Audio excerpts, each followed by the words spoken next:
Good morning. This is Pastor Chad from Prairie Lane CRC in Omaha, Nebraska. I just wanted to share with you just a few thoughts from my own personal devotions this morning as we've been wrestling through this coronavirus too as a church family, both near and far away. This morning, my devotions have been in the book of Matthew, and I've been going through the Beatitudes and just kind of started. And today I've been going through verse 4. Blessed are those who mourn, for they will be comforted. And I think it's interesting to think about the fact that God would lead us or lead me to the thought of mourning in a time like this and what it means to mourn. And no doubt we as a nation, we as a global community are mourning the loss of stability, mourning the loss of economic failure, mourning the loss of life in a grand scale. And so we do mourn.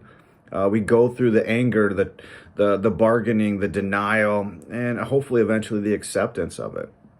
But I think it's also important for us to note that more than just the loss of life and economics, people mourn when things change. They mourn when their identity is different than what it used to be. And now that we are isolated, there are those of us who mourn the loss of physical touch, whether it be through hugs or just personal contact. There are those of us who are mourning the loss of social life. The extroverts of us are really struggling nowadays. There may be even kids who don't admit it, but are mourning the loss of going to school. And all of those things, small as they may be in the grand scheme of things, they still go through those mourning processes. And so, the extra grace that we can give one another, just knowing that some of the outbursts that we have, some of the anger tantrums that maybe our kids throw, they could just be mourning the loss or mourning the change that this isolation brings. And so the good news for us this morning is that those who mourn will be comforted. As it says in Isaiah 61 or Revelation 17, God will wipe away every tear, and He's a vengeful God. These things are not the way life is supposed to be. We are not supposed to mourn the loss of loved ones. We are not supposed to be isolated from each other. God created us to live in community. He created us to have eternity in our hearts and minds.